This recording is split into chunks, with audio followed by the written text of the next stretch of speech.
It's been 17 years since the euro was introduced to world financial markets amid high hopes by its creators that this currency experiment would promote prosperity and increase political and social cohesion throughout Europe. As an economist, Jouzef Stиглиц has been fascinated by the euro because, as he notes in the preface of his new book, economists don't normally do laboratory experiments. But he also finds the whole effort deeply flawed and holds the Eurozone project responsible for impeding growth, fostering divisiveness, and exacerbating, if not causing, many of Europe's current economic problems. Over the past half-century, Professor Stиглиц has, of course, become one of the most accomplished economists of our era, with influential work spanning the worlds of academia, public policy, and popular literature. He's taught at Princeton, Stanford, MIT, and Oxford, and for the past decade and a half at Columbia University. He headed the Council of Economic Advisors under President Clinton and has served as chief economist at the World Bank and as head of several international commissions or expert groups. In 2001, he was awarded the Nobel Prize in Economics for his analyses of markets with asymmetric information, and he shared in the 2007 Nobel Peace Prize as the lead author of the 1995 report of the Intergovernmental Panel on Climate Change. After many years of writing academic papers, Professor Stиглиц, in the past decade and a half or so, has demonstrated a knack for writing articles and books that have made complex economic ideas accessible and interesting to the general public. Since the early years of the Bush administration, he's written or co-authored 10 books, I think this is now his 11th, on such topical issues as globalization, financial market deregulation, and remedies for recovering from the Great Recession. In his new book, The Euro, Professor Stиглиц argues that there should be a fundamental restructuring of the Eurozone, as well as reforms of policies imposed on member countries.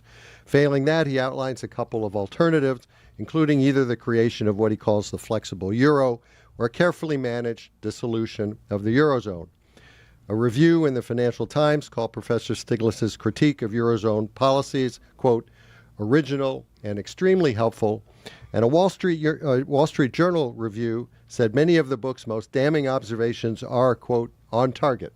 So, ladies and gentlemen, please join me in welcoming Jouzef Stiglitz.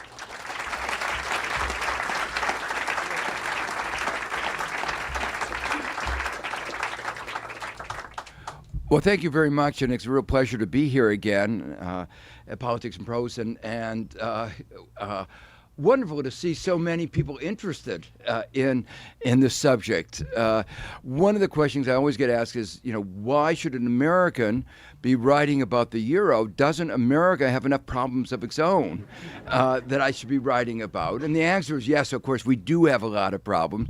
But as he pointed out, we don't yet have a lot of experiments. Maybe Trump will give us another experiment, but no, that was wrong. But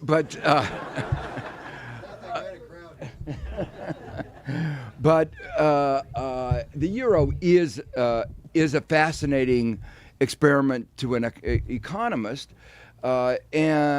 and economists love data. In this case, it's been a little bit at a cost of a lot of people in Europe, and I'll try to describe that in a few minutes. There are a couple of other reasons why the euro is so interesting, should be so interesting to Americans. One of the big issues that's been very clear in this campaign is a concern about globalization, and about globalization that's moved out of sync with economic globalization, moved out of sync with politics. The euro is an experiment a little bit along the same lines, more limited. It's just Europe. They integrated economically, and the euro was a big step forward, a single currency, but the politics weren't going with it. And the result of that is a dysfunctional Europe that is having enormous costs. So that was one of the motivations as a way of seeing at a small scale of region what happens to globalization when it doesn't work well. The second reason why this is so interesting is a single currency is about finance. I mean, currency is about how we transact money. It's about money. And at the core of a lot of the problems going on in the global markets are global finance. It was what gave rise to the 2008 crisis. So a story about the euro is a story about finance and ideas about finance, ideas about economics, which had a lot of sway, but unfortunately, in many ways, were not quite correct. And the consequences, again, have been very severe. So for those of you who haven't followed the full story of the euro, let me just go through it fairly quickly. It's a story that really begins with good intentions. Europe, after World War II, decided that they needed some new institutions to prevent a recurrence of the two world wars that had been so devastating. And there were a number of initiatives. You know, the UN started in 1944 as another way of preventing it. In the case of Europe, the economics and the politics were always intertwined. The European integration movement began with the European coal and steel community. And then it went beyond that to broader forms of economic integration, taking down all trade barriers. But they did a number of things that went far beyond what we have talked about in the United States in terms of economic integration. You know, a lot of discussion now about NAFTA, the North American Free Trade Agreement, and before NAFTA there was an agreement between Canada and the United States. And Canada and the United States are very similar societies, speak the same language. But when we started having economic integration, it was very limited. It was only the free movement of goods and services, not what they did, which is free migration of labor. That was a big deal, movement of labor throughout the European Union. And this book is about the next stage in that experiment, not only free movement of goods and services, free movement of labor, free movement of capital, but a single currency shared originally by a small group of countries, but now by 19 different countries. And that was a big deal. One has to see what was going on in historical context.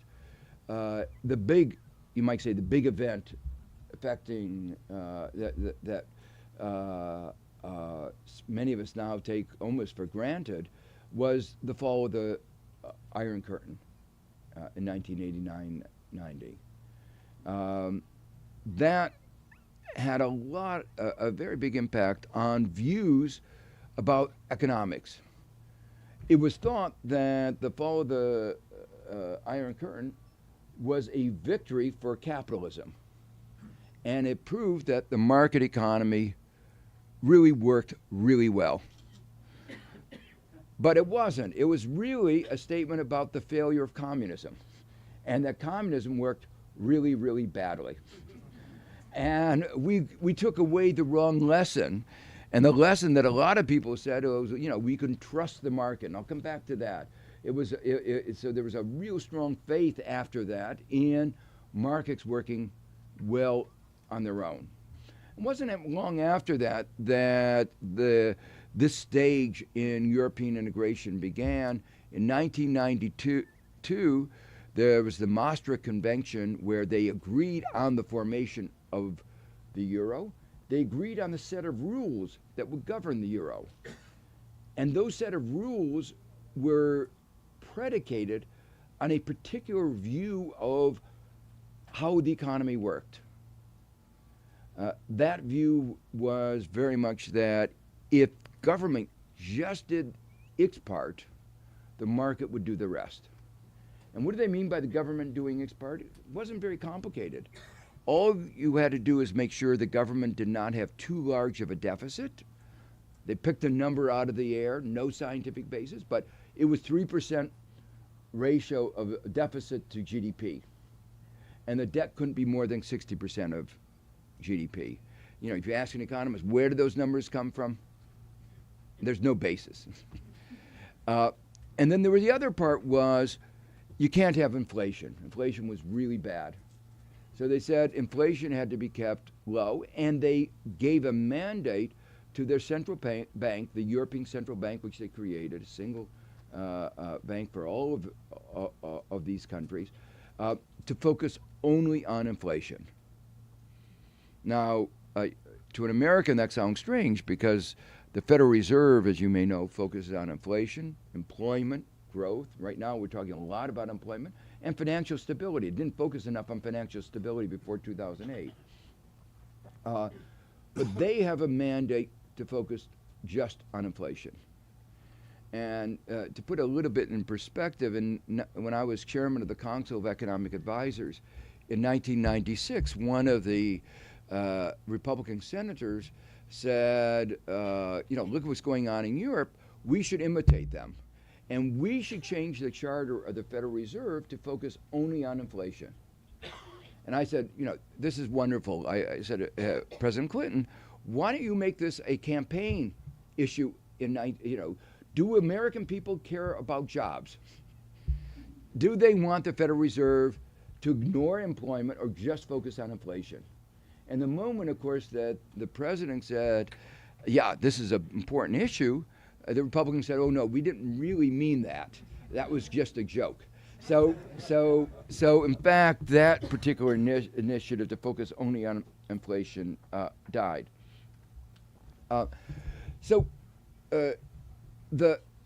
fact the euro was shaped of that particular moment in history where it started. As I say, 1992 was when they wrote down the rules. The exchange rates were fixed with each other in 1999. And the euro came into existence in 2002. 2005, they were celebrating, things were looking wonderful, and people in Europe were saying, oh, you skeptics, see, the euro is wonderful.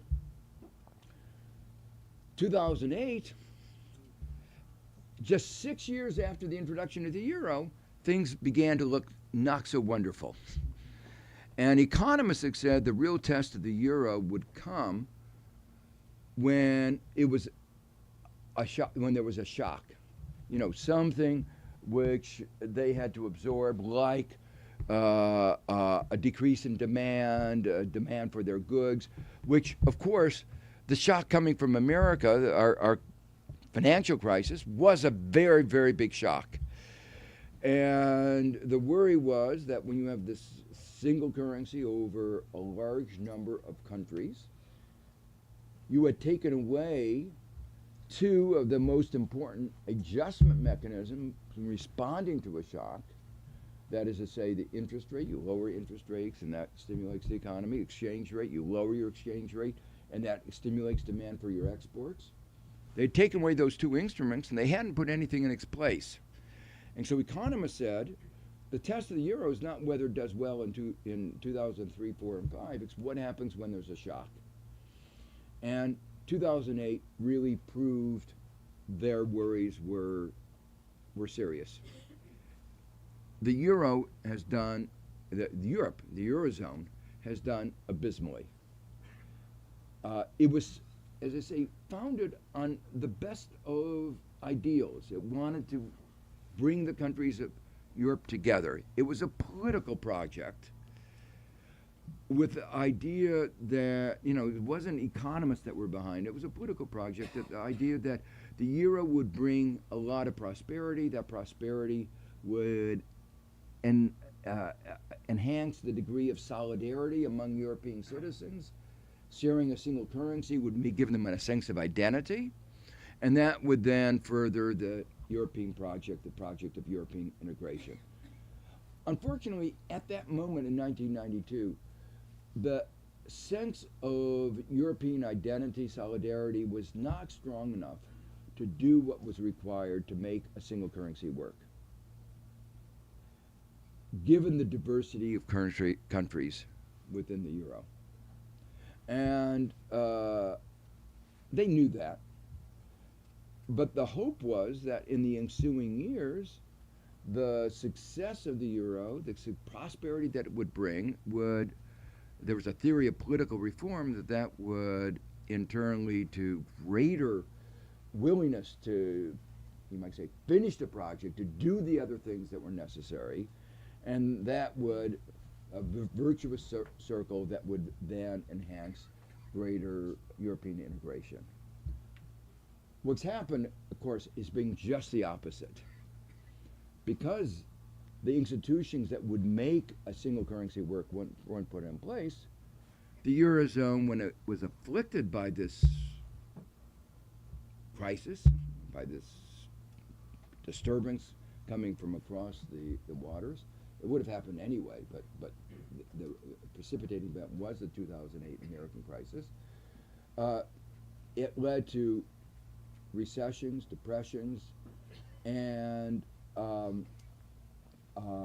rather than economic prosperity, it's been just the opposite. And rather than solidarity, it's actually led to more political divisiveness than I've ever seen in a half a century. So let me just describe in a few minutes what's happened to their economy. You know, the crisis began in the United States. We have a recovery, a weak recovery, but still a recovery. They're really still in stagnation. Many of the countries, the crisis countries, are in depression. And when I say depression, I use that word advisedly. The economic downturns in Spain and Greece and Portugal and Ireland were greater than the Great Depression. The Greek downturn was more than 25%. The unemployment rate in these countries, in Spain, you know, they celebrate in Spain, Europe is celebrating, they say things are really on the mend. Unemployment is only 20%. And youth unemployment is only 50%. And it's, of course, been that way for a long time. Of course, 20% is better than 25%. But at this pace, they'll be back to normal sometime in the middle of the next decade. Young people who've been out of a job for a very long time really eroding the basis of their society. So, you know, I could go through the statistics, but I think that the point should be clear that, you know, that this has been a terrible, hard to describe how bad economic episode. The question is why, and to me, the single explanation is the euro. Now, there's a debate about what aspect of the euro. And there are some people, including one of the writers from the Financial Times, who argue there was nothing wrong with the euro, it was only the policymakers. They had the wrong policies. And let me say, he's right. The policymakers were terrible. They couldn't have done worse. Well, yes, they could have. But they did a really, really bad job. But the point in my book is to argue that even if you had the most brilliant policymakers, given the structure, the rules that they had set up in 1992, it could not have worked. And, you know, it could not have worked without their changing those rules. One of the problems is not only didn't they have enough economic similarity of the countries to share this common currency, they didn't have enough political congruence, political, not only solidarity, but perspective on what makes for a good economy. You can't write down everything ahead of time. You have to have, you do need policymakers to make a decision. But if the policymakers have very different views of what makes for good economics, then you're going to have divisiveness. And it's going to be hard to have consistency. And it's going to be, things won't work. One side is going to be imposing policies on the other side. And there's going to be a lot of unhappiness. Now, the particular example I've already mentioned, they had the view that all you needed to make the economies function well is to keep deficits low. That theory, most economists didn't think was right in the beginning. But then, looked at the crisis, it became clear that that theory was wrong. Ireland and Spain, two of the countries that had crises, let me step back. You know, Greece did have a problem with fiscal profligacy. So you can have a problem with fiscal profligacy. I mean, that's right. And Greece is what everybody talks about. One has to remember that the United States was complicitous, or American firms were complicitous in Greece's problem, because Goldman Sachs derivatives were designed to hide what was going on inside Greece. So we helped the Greek government hide their deficits. So Greece is the story of profligacy. But Ireland and Spain actually had a surplus before the crisis. So you can't blame deficits, you can't blame profligacy as the source of that crisis. If Greece was the only country that had a problem, there wouldn't be a euro crisis. Greece is a small country, 10 million people. We would say the Greek crisis. We wouldn't say the euro crisis. But the fact is, it is many, many countries around Europe. And even the countries that are not really in crisis, Italy and France, are near crisis. I won't say how near, because I don't want to call it a panic, but things are not going well, and they know that, and everybody knows that, and there are potentially real problems, particularly right now in Italy. So when you have so many countries having difficulties, countries that before 2008 were growing strongly, countries that before the euro were doing well, their standard of living was low because some of these countries didn't have the human capital, didn't have structural problems, but they were still growing and they were catching up. But the euro has meant that, as I say, large numbers are not doing well. So if you have so many countries that are having difficulty, you have to conclude it's a systemic problem. And that leads to a need for a systemic analysis. What is the source of the problem? So much of my book is to trying to explain why it's not just the policies, it's the structure. Unfortunately, when Germany looked at the facts, of the crisis, and they've become the dominant power in what is going on in dictating the terms of what the countries are in crisis are doing, and even more broadly in the Eurozone. Their interpretation is to double down on a failed experiment. In other words, they say, rather than saying what I just said, well, deficits are a problem, but there's something else going on. They've ignored Ireland, Spain, Portugal, all these other examples, and keep focusing on Greece. And they said, what we have to do is more austerity, more budget cutting, make sure the countries don't violate the deficits. But the deficits weren't the problem. The downturn caused the deficits and the debt, not the other way around. So it reminds me a little bit of medieval bloodletters. When medieval bloodletting, remember the theory was that when you were sick, it was because you had bad humors in your blood, and the only way to get rid of the bad humors was to get rid of the blood. And they would have leeches, a big market for leeches, then they would leach out the blood. And typically, as one could imagine, when you did that, the patient didn't thrive. And when they started getting sicker and sicker, the medieval doctor said, oh, obviously the answer is we haven't let enough blood out. And most of the patients died, but one of the wonders of the mind is a few patients survived by a miracle. And those were the ones that they would talk about. And they would say, see, it works. But of course, 99% of the time it didn't. Well, Germany's attitude was a little bit the same.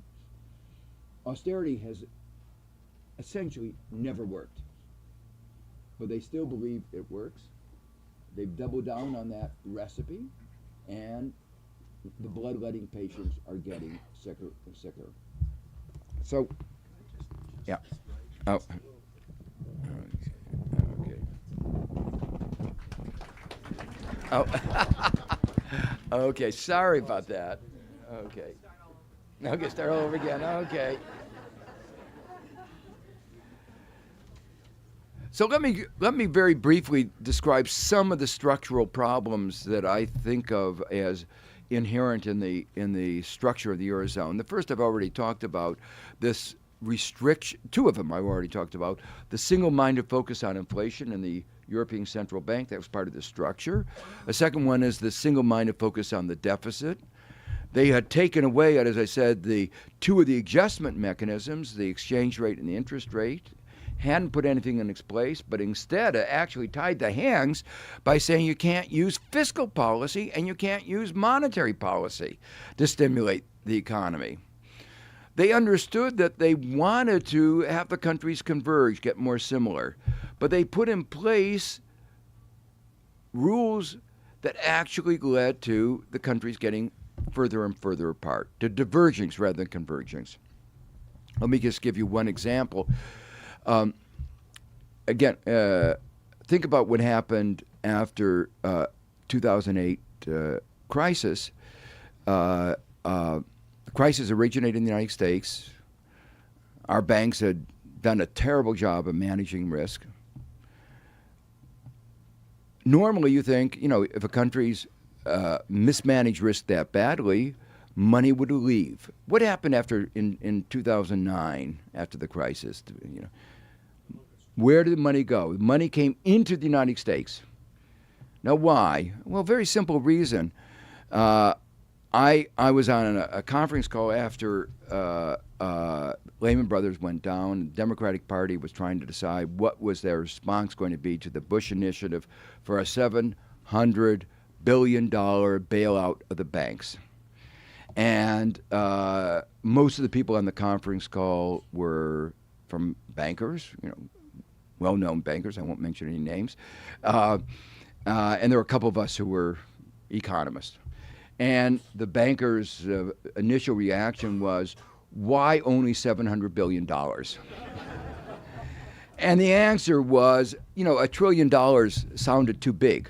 But don't worry, if you need more, there's more for you when you need it. So, don't get upset. This is just the first beginning of the bailout if you need more. Well, that was actually very important because what it was saying to the world was that America was standing behind the banks and would bail out, So money flowed here. There's a very important principle. Behind the banks of any country is the government. So now, let's go back to Europe. You have your money, your euros, in Spanish banks, and there's a worry whether there's a problem in the Spanish banks. What are you going to do? You have a choice of keeping your money in the Spanish banks with a Spanish government that's on the ropes, or putting your money in a German bank where you have a strong government standing behind the German banks. Well, it's obvious. Money starts leaving Spain and going to Germany. Well, what happens then? Well, the Spanish banks get weaker and weaker. They can't lend to the private sector, especially to small and medium-sized enterprise. Those enterprises have to contract. They get weaker. Tax revenues go down, and the Spanish government gets even weaker. And confidence in the Spanish banking system gets weaker. So it's a vicious downward circle. And what's happening? Germany's getting stronger. Spain is getting weaker. The poor countries are getting poorer, and the rich countries are getting richer. So they had created unintentionally the system of divergence. And there are several other aspects of this kind of divergence. Free mobility of labor meant the most talented people, the people who were most easily could get jobs in London, would leave Greece, leaving those who were unskilled labor behind. So capital was leaving Greece, talented labor was leaving Greece, and no wonder then the Greek economy wasn't functioning very well. But think about that. The debt was a burden on anybody who stayed in Greece.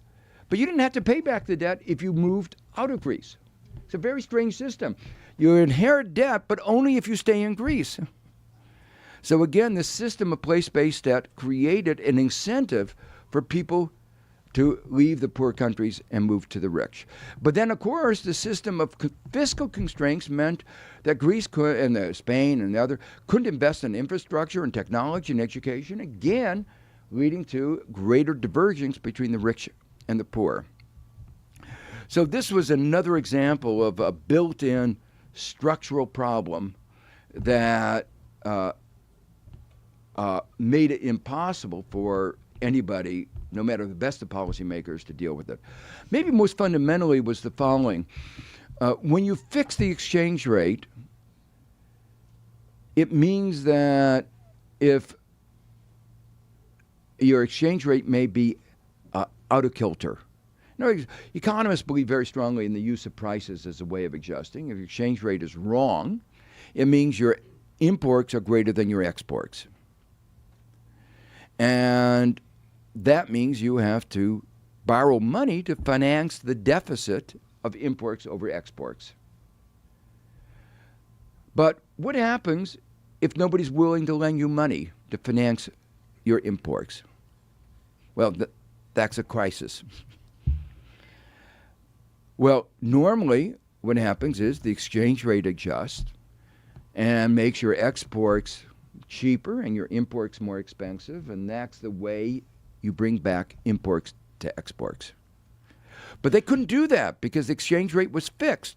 That was what it was meant to be in a single currency.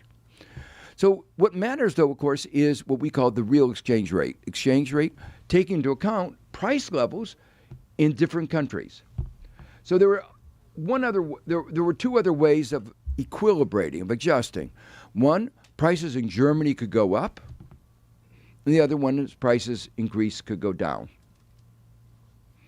Well, you can say, what difference does it make? Aren't those equivalent? And the answer is no. When prices go down, let's call it internal devaluation. When prices go down, think about, the people in Ireland or Greece owe money in euros. You borrow money to buy a house, you owe money in euros.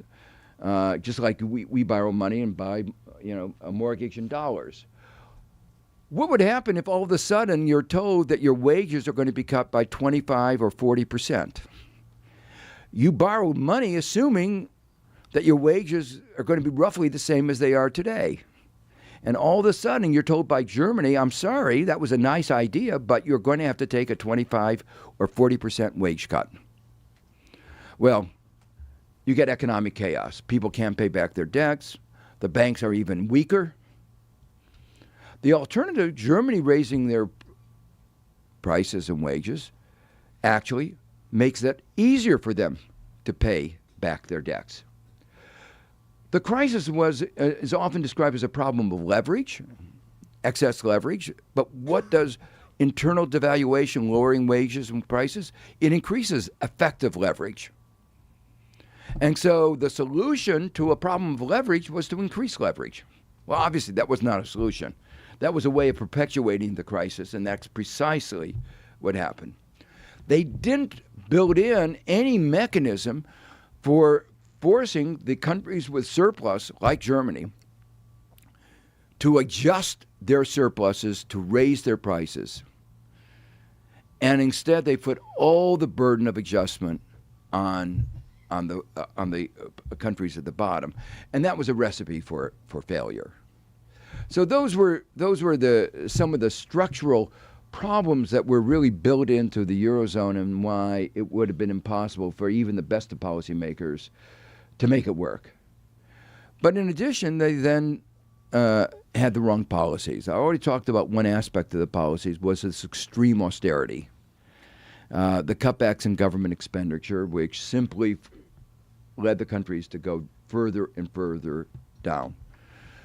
But they also talked about structural reforms, not the structural reforms that I've been talking about, where I say you need a structural reform in the structure of the Eurozone itself.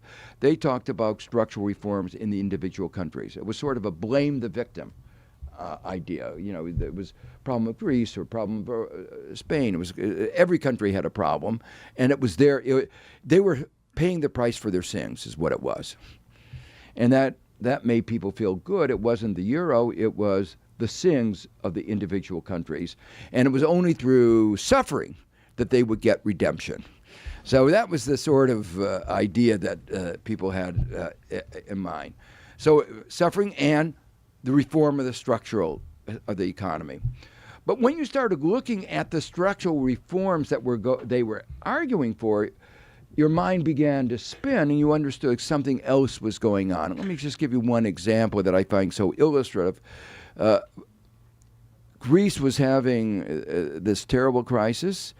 GDP was down 25%. I thought, unemployment was 25%, youth unemployment 50%.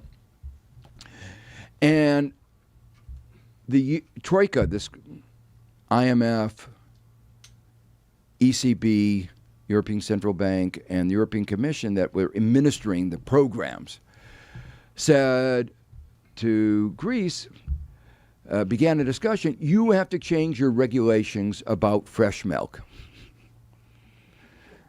Yeah, you look puzzled. I'm literally through. How many days old should milk be and still be labeled fresh?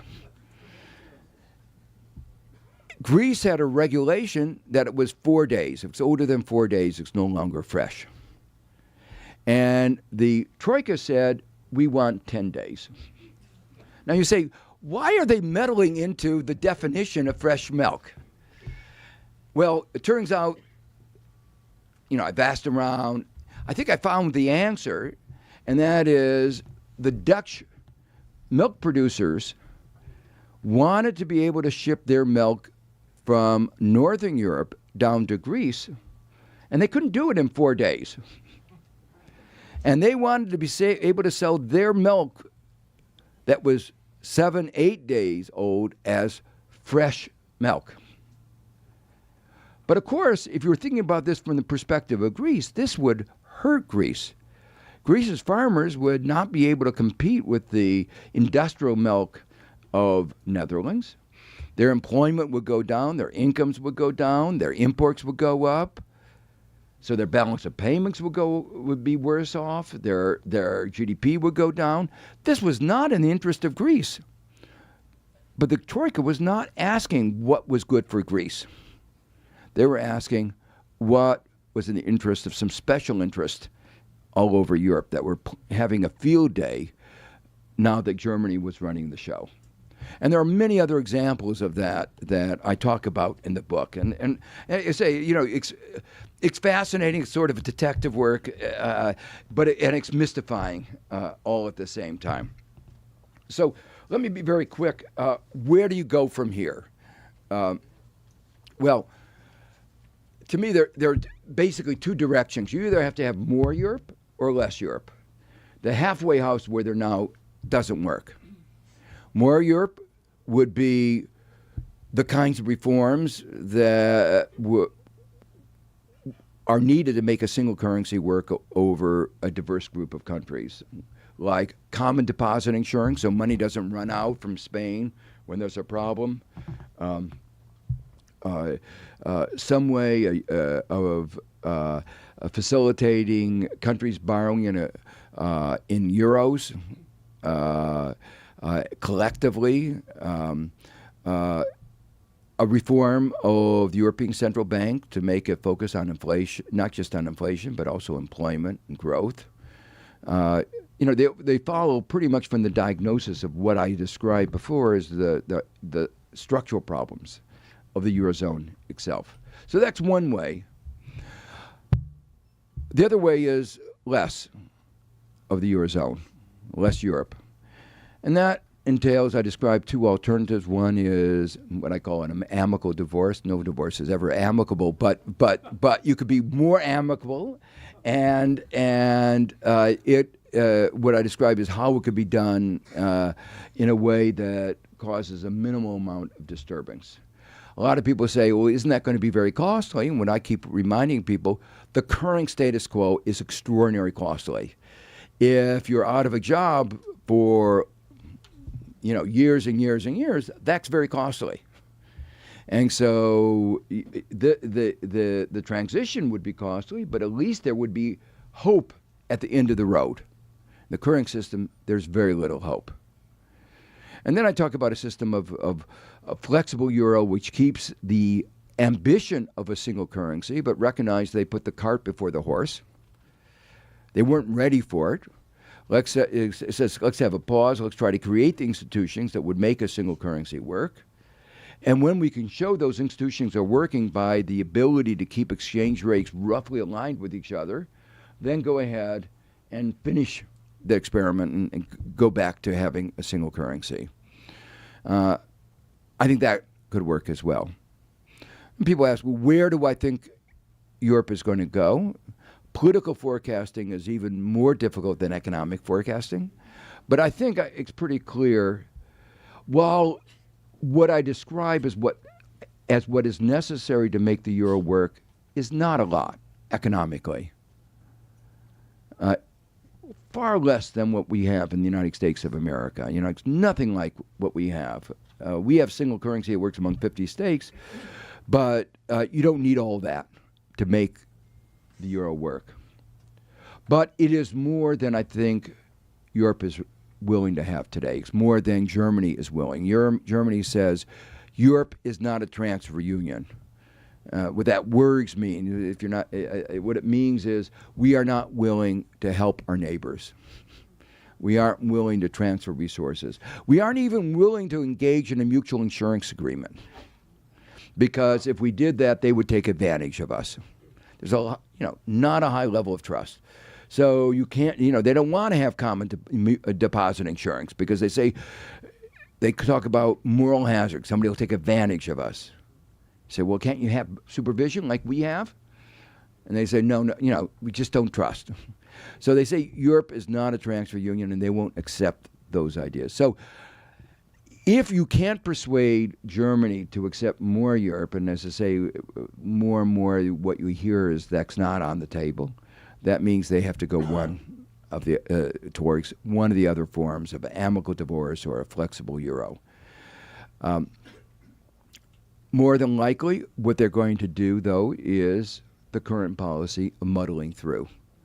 The problem with brinkmanship, which is what it is that when you are so often so close to the brink, you eventually go over the brink. A year ago, we had the Greek crisis. And everybody said, we solved the Greek crisis. But we didn't. The agreement that was pushed on Greece over the opposition of the vast majority of their citizens, 62% had voted against austerity. 62%. And they said, so much for democracy, you don't have a choice in your economic policy. And the austerity they've imposed, the result of that is their GDP has continued to go down. The depression has got worse. So eventually it will break out again. So the concern is that the euro crisis is not over. Why should Americans be concerned? Well, I think there are a whole variety of reasons why we should be concerned. I'm glad there's so many people here that express at least some concern about these issues. We live in a globally integrated world. If Europe is weak and China is weak, it's going to be very hard for us to have a strong economy. So economically, it's important. But from my point of view, what's even more important is Europe has really been a beacon in so many ways. It's been the strongest advocate for climate change, a very strong advocate for human rights. There's lots of issues that we have to work towards peace. And they have been our most important ally. But if they are totally absorbed with this, this issue of the euro that could be solved, but they refuse to solve, then they aren't going to be able to really address adequately the bigger issues that are going to affect all of us all over the world. Thank you very much.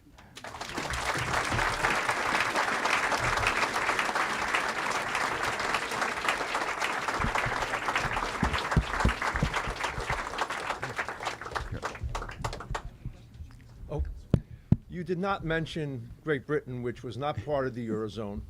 But I'm wondering if Brexit, as it's called, will have any effect on the problems you're talking about on the continent. Yeah, I wrote for the English edition. I wrote an afterword on Brexit because it is obviously important. And one of the questions is how was Brexit affected by the Eurozone? And I try to argue that actually the troubles across the Channel almost surely had a significant effect and may have pushed them over the line. Because you think about yourself in the UK, you're looking across the Channel, you see a dysfunctional Europe, you see Germany dominating the politics. You ask the question, do you want to be a member of that club? And a lot of people said, no, that's not a club I want to be a member of. And so it was a close vote. You didn't have to tilt many people's views to help lead to Brexit. The economically, it all depends. Basically, we don't know the kind of agreement that they're going to reach, and there are lots of different models out there. Norway, I should have emphasized, there are many countries in the EU that don't, not many, there are a few countries in the EU, Sweden and Denmark, that do not use the euro. And there are several other countries on the eastern side that don't use the euro. So you could be a member of the EU and not use the euro. You could be a real member of Europe, but not be part of the EU, like Norway and Switzerland.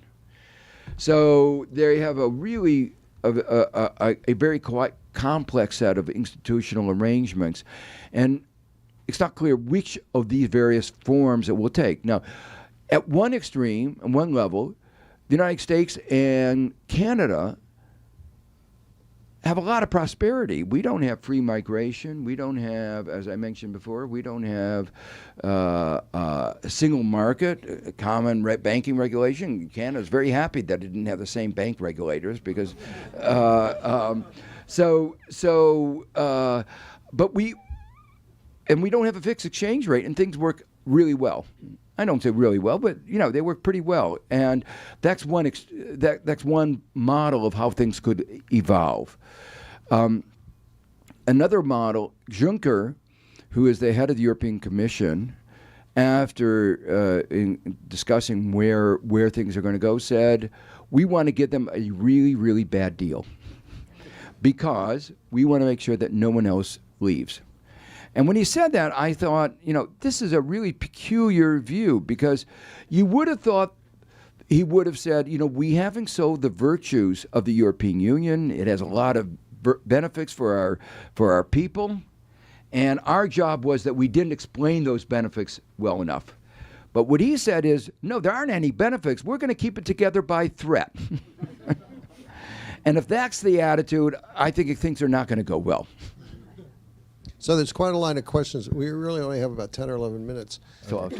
So we'll try to keep your questions as short as possible, please. Okay, relates to your amicable divorce idea, but I wanted to turn that over. Do you think things would have turned out a lot better for the Eurozone if it had been a much smaller Eurozone right from the beginning, limiting it to countries with, as you say, similar prices, similar, per capita GDP or whatever, a much more homogeneous? And would it be better for the members of that now? Would it have turned out better for the members now of that more limited Eurozone? And would it have made things even worse for other European countries outside of the Eurozone to not have been part of the Eurozone? No. So the two parts. One, I think a single currency among a smaller group of more similar countries would have had a much bigger chance of success. My colleague at Columbia, Bob Mundell, wrote a paper about what are the conditions under which a set of countries could share a similar currency, and he emphasized that point, the similarity of countries. Actually, I think both the countries in the single currency and the countries out of the single currency would have been better off with that formulation, because as we've seen so clearly, the countries like those in the South whose income is lower would have benefited from being able to have a lower exchange rate, Right. and they would have been able to export. So the answer is it would have been mutually beneficial. Right. Thanks. Given euro bad, not euro good, why did Greece stick with the euro? Why didn't it fail? That's a really good question. I think the answer is, talking to a lot of people in Greece, is they made they were very emotionally attached to being Europeans, and they thought that sharing that single currency was an important part of the identity of being a European. And I thought that was very foolish. As I say, Sweden doesn't use the euro, and they feel very European. The Swiss are not even a member of the EU, and they're very European. So there are these very many arrangements, but they felt at the periphery. You have to remember, they're at the edge. For them, that badge of being that single currency turned out to have an emotional value that was not in their own interest.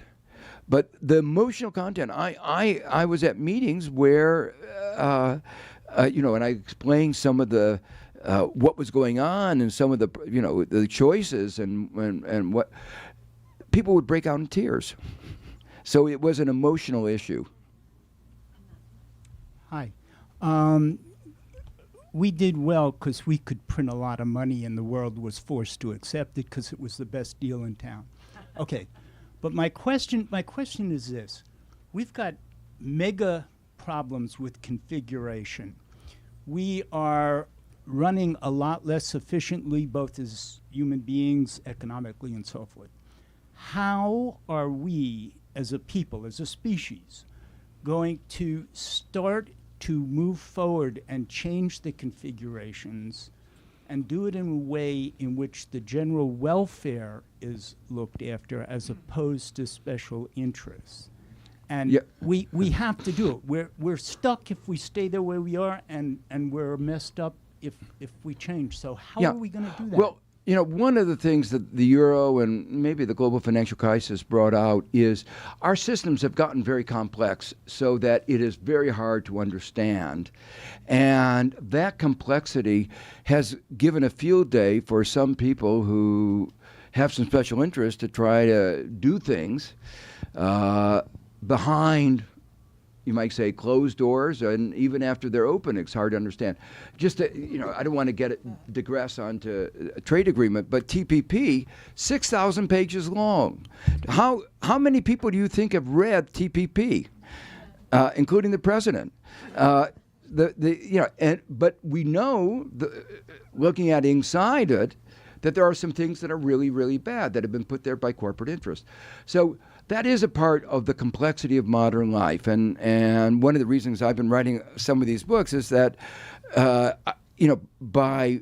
an attempt to, you might say, demystify some of the aspects of these issues, and the euro is being one, where I think the people there who put it together really had the best of intentions. They really thought they were going to create. They're visionaries. And they were going to create a system that would be peace in our, and prosperity, and it was a move forward, and the economic complexity took hold. Following what you say, do you think that it will be better to have 2 euros, one for the north, one for the south? Yes, I think it would be certainly better to have at least 2 or 3 than the single currency. Probably would not be ideal to have 19 different currencies, and that's one of the points that I'm making in the book. But it is interesting, worth pointing out that even very small countries can have their own currency and manage it. Iceland, 350,000 people, has their own currency, and because they had their own currency, even though they had one of the deepest downturns in the global financial crisis. Their banks misbehaved even worse than ours. And yet they had one of the fastest bounce backs, and it was partly because of the flexibility of their exchange rate. If you consider the U.S. monetary policy as the alternative to the European monetary policy, we've gone through several rounds of monetary expansion, right? And what it's led to is enormous wealth for those that own assets and those that are in the investment class. But that prosperity has not seemed to reach like people in rural communities, and I would compare them to their like our Greece, like middle Tennessee or rural West Virginia. And it's difficult for me, I mean, if you say that this is a preferable policy, but I'm just saying it's difficult for me to see how that prosperity will ever reach them. Now, let me say, having a central bank that focuses on not just inflation, but employment, growth, and stability, financial stability, is not guaranteeing that things are going to work, but it's better than just focusing on inflation. Now, I agree with you. Monetary policy has reached the limits of its ability, and we need fiscal policy. So no matter what would have been the rules, monetary policy probably would not have been adequate. But the contrast with Europe should be very clear. In 2011, Europe was going down. Global financial crisis, that was not recovering from the global financial crisis. 2010 was the beginning of the Euro crisis, the beginning of the Greek crisis. 2011, Trichet, who was the head of the ECB at the time, raised interest rates twice. Why? Because he said, my job is not worrying about unemployment. So what if it's 12, 15%? That's somebody else's problem. But whose it wasn't clear. But his job was to fight inflation. He saw the inkling of inflation. There wasn't any inflation, but he saw the inkling of inflation. His job was single-minded, focus on inflation. He raised interest rates twice. So it was a bad judgment call, but you can say, given his mandate, he was just doing what he was instructed to do. Be careful about inflation. Now, the more general point you raised, I couldn't agree more. Our policies of QE without fiscal policy have not only not restored our economy to full employment, have actually led to a lot of inequality. Not just the inequality that you talked about, enormous wealth inequality. Who owns the equities who've gone up as a result of the low interest rates? Disproportionately, people at the top. Who are the people who are suffering from low interest rates, the retirees who bought T-bills? So the policy, as well-intentioned as it was, has been a major source of increase in wealth inequality. We've got time just for a couple more questions. Well, thank you very much for a very interesting presentation. It seems to me that the situation, particularly in Greece, is really very difficult, but that there are both things to avoid and there are options that are interesting.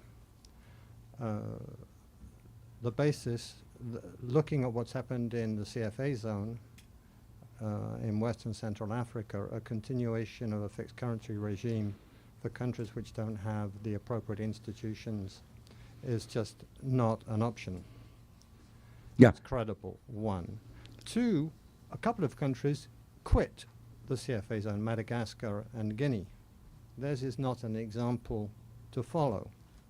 So it seems to me that we have to come back to the lessons actually of the original approach to structural reform of the early 80s, which was to combine appropriate fiscal adjustment, but together with actual deep reforms that tackled relevant problems.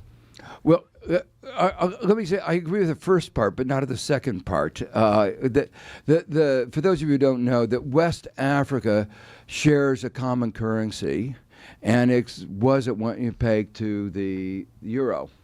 So if you think that there's a lot of diversity within Europe, you can imagine pegging Africa these poor countries with that was a big mistake. And among them, many economists think that was one of the reasons that many of the countries in West Africa have done so poorly. So to me, the ending of the exit from it is a necessary. But again, it's not sufficient. There are many ways you can have bad economic policy. Ingenuity in this area is unlimited. But the structural, was called structural adjustment of the 1980s that was imposed on Africa was an utter disaster. It was a quarter century of stagnation. After a quarter century, GDP was the same roughly as it was before. And today, the level of industrialization in Africa is lower than it was 30 years ago.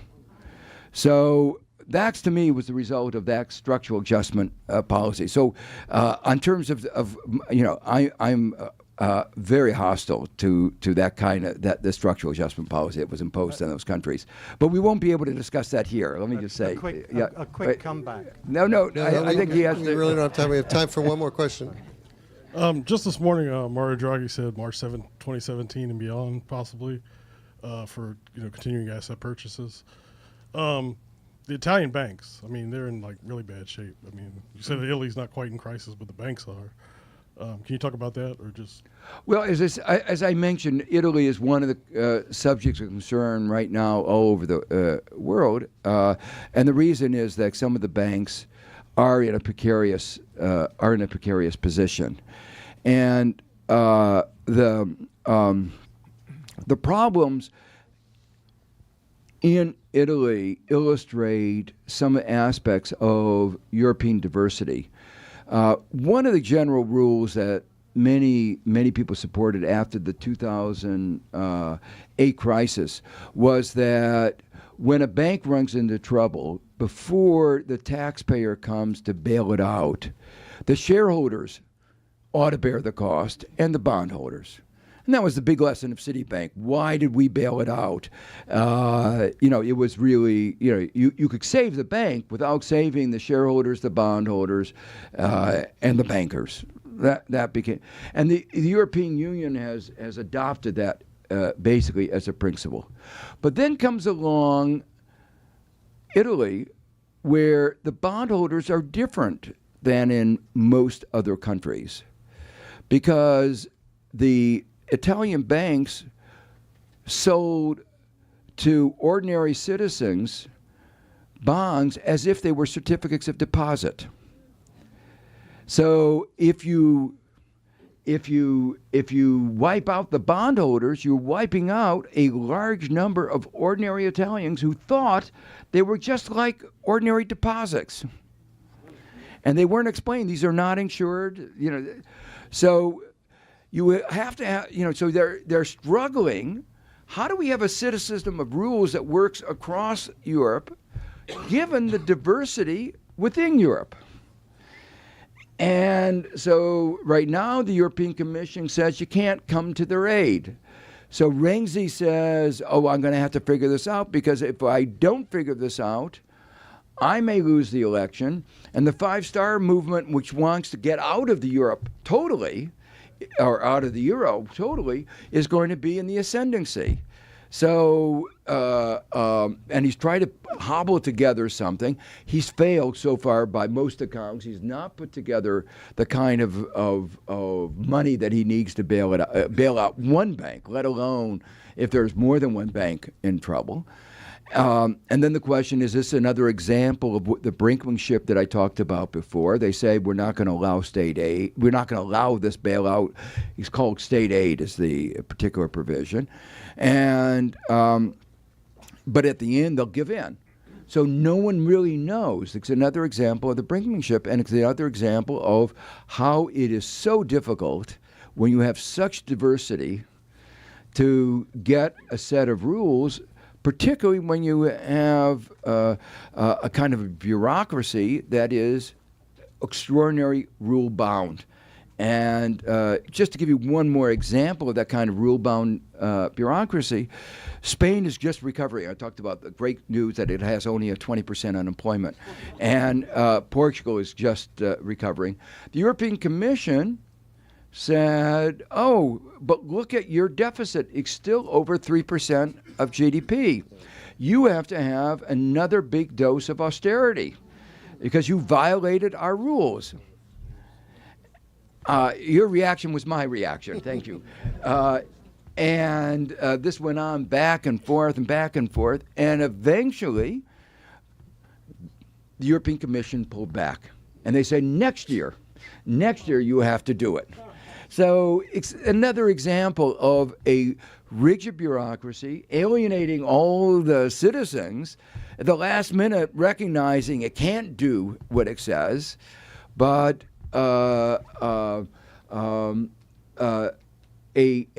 maybe more broadly, it's a bureaucracy and a set of institutions that are not that are out of sync with the democracies, and that is perhaps one of the most disturbing things because it is undermining confidence in European democracy, and because the center-left and the center-right parties are both so supportive of the euro, is giving rise support to the more extremist parties, and of particular concern are the growth of the extremist parties on the right.